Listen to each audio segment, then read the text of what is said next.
और अब खबर आपके बेहद काम की। आप किसी भी ऑनलाइन साइट पर या ऐप पर बार बार कई डिटेल भरने से बचने के लिए डिटेल सेव कर लेते हैं। ये कार्ड की सुरक्षा के लिए ठीक नहीं है और 1 अक्टूबर से आप ये नहीं कर पाएंगे। आरबीआई के नए नियम के मुताबिक अब कार्ड डिटेल की जगह टोकन सेव किया जाएगा। क्या होता है ये टोकन और कैसे आप इसे सेव कर सकते हैं, आइए विपिन भट्ट से समझते हैं कि क्या होता है टोकन और टोकनाइजेशन कैसे होगा। जी, तो स्मिता, यहाँ पर हमारे तमाम दर्शक जो ऑनलाइन शॉपिंग करते हैं उन्हें एक्सपीरियंस पिछले कुछ दिनों में हो रहा होगा कि जब आप अपनी कार्ड डिटेल डालने जा रहे हैं किसी शॉपिंग के लिए, ऑलरेडी डली हुई, आप सिर्फ उसमें सीवीवी फिल कर रहे हैं, तो एक ऑप्शन आता है कि अपने कार्ड की डिटेल को सेव कीजिए और सिक्योर कीजिए। ड्यू टू आरबीआई गाइडलाइंस ऐसा लिखा हुआ आता है। जो लोग सिक्योर करते हैं वो जानते हैं उसके आगे क्या होता है, लेकिन जो नहीं करते हैं स्किप फॉर नाउ करते हैं, उसमें लिखा हुआ आता है कि 1 अक्टूबर के बाद आपकी ये कार्ड डिटेल यहाँ से हट जाएगी। तो ये पूरा खेल इसीलिए है। आरबीआई काफ़ी लंबे वक्त से इसे करने की कोशिश कर रहा है, बार बार इसकी डेट्स बढ़ाई गई, लेकिन अब 1 अक्टूबर से टोकनाइजेशन की सेवा शुरू हो जाएगी।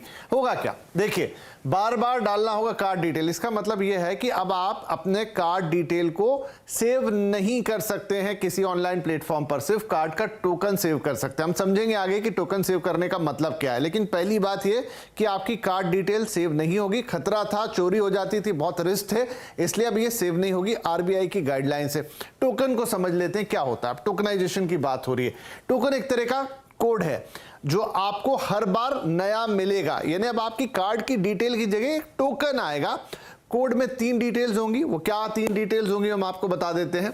इसमें कार्ड का डिटेल होगा, लेकिन डिटेल दिखेगा नहीं, टोकन के तौर पे आएगा। मर्चेंट के डिटेल्स, मतलब आप फ्लिपकार्ट पे शॉपिंग कर रहे हैं, अमेजॉन पे कर रहे हैं, मीशो पे कर रहे हैं, उनकी डिटेल। और मोबाइल और टैबलेट, यानी आप जिस इंस्ट्रूमेंट से ये कर रहे हैं, क्योंकि ऑनलाइन शॉपिंग के लिए है तो आप मोबाइल से कर रहे हैं या फिर टैबलेट, अभी सिर्फ इन 2 ही चीज़ों के लिए है। ये लैपटॉप या कहें डेस्कटॉप उनके लिए नहीं है, मोबाइल या टैबलेट के लिए। ऑनलाइन ट्रांजैक्शन का इसमें आपको एक विकल्प मिलेगा कि क्या आप ये करना चाहते हैं। ऐप क्यूआर कोड पर मिलेगा ऑप्शन, फिर वही है जिस भी तरीके से आप करना चाहते हैं। सिक्योर योर कार्ड का ऑप्शन आएगा। जैसा हमने कहा कि जैसे आप वो डिटेल भरेंगे अपने कार्ड की, सिक्योर योर कार्ड का डिटेल आएगा। अगर आप चाहते हैं कि सिक्योर कर लें, रिक्वेस्ट करने पे आपको एक ओटीपी मिल जाएगा और ओटीपी वेरीफाई करने पर एक टोकन जारी हो जाएगा।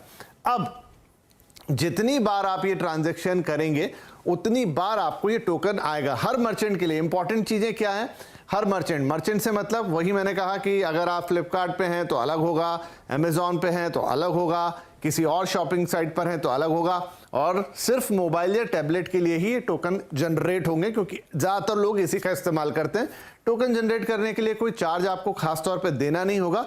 तो कुल मिला के ये है कि, और हाँ, आप इसमें ट्रांजैक्शन की सीमा भी तय कर सकते हैं। जैसे भी अभी अपने आप क्रेडिट कार्ड पे लगा देते हैं ना लिमिट कि मैं एक दिन में 1000 रुपए से ज़्यादा नहीं करूंगा, या टच वाले उस पर 1000 से ज़्यादा नहीं करूंगा, वो आप तय कर सकते हैं, सीमा भी तय कर सकते हैं। लेकिन इंपॉर्टेंट बात जो समझने की है वो ये है कि अब कार्ड डिटेल उस तौर से सेव नहीं होंगे। एक बार कार्ड आपका सिक्योर हो गया, उसमें डिटेल चली गई, उसके बाद सिर्फ एक टोकन के आधार पर ही पूरा मामला होगा। और ये व्यवस्था 1 अक्टूबर से शुरू होने जा रही है। तो जिन्होंने भी अभी तक अपने कार्ड को सिक्योर नहीं किया है, प्लीज सिक्योर कर लीजिए। वो ऑप्शन आपको ऑनलाइन मिल जाएगा। नहीं होगा तो फिर आपकी कार्ड की डिटेल हमेशा के लिए वहां से हट जाएगी। एक और तरीका ये होगा कि आप हर बार पूरा भरिए, कार्ड नंबर डालिए, सीवीवी डालिए, उसकी एक्सपायरी डेट डालिए, वो एक ऑप्शन होगा। नहीं तो भर के रख दीजिए, सिक्योर कर लीजिए और टोकन का या टोकनाइजेशन का इस्तेमाल कीजिए। जी, बहुत शुक्रिया विपिन जी, तमाम डिटेल्स और बहुत अच्छी तरीके से समझाने के लिए।